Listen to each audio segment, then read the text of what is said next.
बिहार विधानसभा शीतकालीन सत्र का आज 5वां और अंतिम दिन है। अंतिम दिन भी सदन में हंगामे के आसार हैं। विधानमंडल में पेश किए गए कैग की रिपोर्ट से हंगामे के आसार हैं। रिपोर्ट में स्वास्थ्य सेवाओं के बदहाल होने का जिक्र है।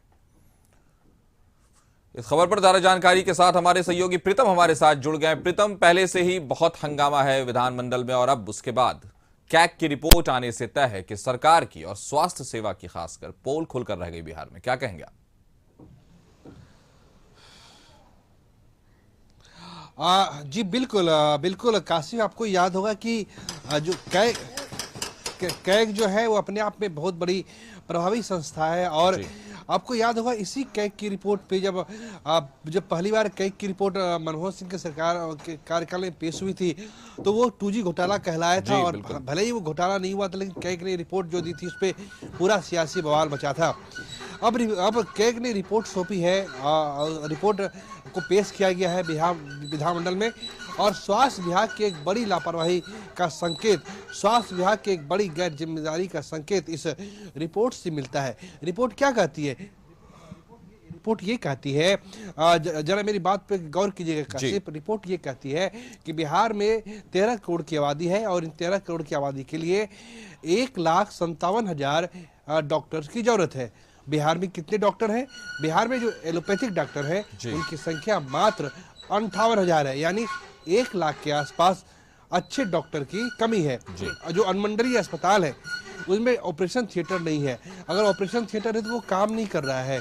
रेडियोलॉजी विभाग है तो उसमें बड़ी संख्या में लैब टेक्नीशियन के पद खाली है, उसमें ड्रेसर के पद खाली है, डॉक्टरों की कमी है। केवल स्वास्थ्य विभाग, अच्छा ऐसा नहीं है कि स्वास्थ्य विभाग के पास पैसे नहीं है।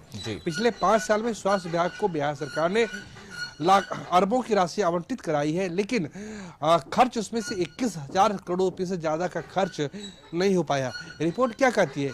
रिपोर्ट ये कहती है कि जो प्रीमियम अस्पताल है बिहार सरकार के, वहाँ भी बुनियादी सुविधाओं की बहुत दिक्कत है। रिपोर्ट ये कहती है कि शहरी इलाके थोड़ी ठीक है, लेकिन ग्रामीण इलाकों की स्थिति तो और नाजुक है, जबकि बिहार का 90% तबका गांव में रहता है। इसीलिए PMCH, NMCH जैसे अस्पतालों में आपको मरीजों की लंबी लाइन दिखती है। ये बात सही है कि कुछ ऐसी पहल बिहार सरकार की तरफ से की गई है जो अपने आप में अनोखी है। सर्वाइकल कैंसर का टीका, ये 9 से 14 साल के बच्चे को 90 लाख से ज्यादा बच्चियों को लगना है, अपने आप में अद्भुत कदम है। पूरे भारत में ऐसा कहीं नहीं देखा जा रहा है। कैंसर से बचाव के लिए इतनी बड़ी लड़ाई लड़ी जा रही है, लेकिन इसके बरकस जो रिपोर्ट आई है कैग की, अब जो बिहार में विपक्षी दल है ये उसकी जिम्मेदारी बनती है कि सरकार की कमियों को वो विधानसभा में रखे और स्वास्थ्य विभाग से जवाब मांगा जाए। ऐसा नहीं कि बिहार में पिछले 20 सालों से कोई अस्थिर सरकार है, बिल्कुल स्थायी सरकार, पूर्ण बहुमत की सरकार चल रही है। सरकार के पास कोई बहाना नहीं होना चाहिए और ये स्वास्थ्य मंत्री से जवाब मांगा जाना चाहिए कि आखिर बिहार की स्थिति इतनी बुरी क्यों है। इसीलिए यही वजह है काशिफ कि आज भी लोग बड़ी बीमारी की जांच तक के लिए दिल्ली और चेन्नई, बेंगलुरु जाते हैं, बिहार में नहीं रुकते हैं। तो ये स्वास्थ्य विभाग पे बड़ा सवाल है। जी प्रीतम, एक सवाल और उठता है कि अगर केंद्र की सरकार को देखें, बिहार की सरकार को देखें, तो दोनों जगह एक ही सरकार है उसकी, और एक केंद्रीय एजेंसी की रिपोर्ट आती है जिसमें पोल खुल जाती है। तो आखिर दिक्कत कहां हो रही है? सरकार उस मद को भी खर्च नहीं कर पा रही है और सरकार दोनों जगह डबल इंजन की सरकार का दावा है। क्या कहेंगे?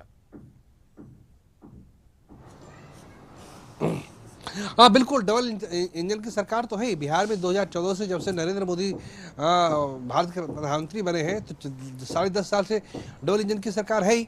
और मनमोहन सिंह की सरकार जब थी भारत में तो उसने कभी भी किसी भी दूसरे राज्यों से कभी भी कोई नाइंसाफी नहीं की, कोई भेदभाव नहीं किया है। मनमोहन सिंह सरकार की इस मामले में तारीफ की जानी चाहिए कि सरकार चाहे कांग्रेस की रहे, चाहे भाजपा की रहे, NDA की रहे, चाहे UP की रहे, जिन जिन राज्यों में सरकारें थी, कांग्रेस की सरकार ने कभी भी धन आवंटन में कहीं कोई लापरवाही या कहीं कोई गैर जिम्मेदारी नहीं दिखाई। अब सरकार से सवाल पूछा जाना चाहिए कि डबल इंजन की सरकार में ये क्या हो रहा है कि पिछले 5 साल की रिपोर्ट को कैग ने सामने रखा है और उसने पूरी बिहार सरकार की अव्यवस्था को सामने रख दिया है।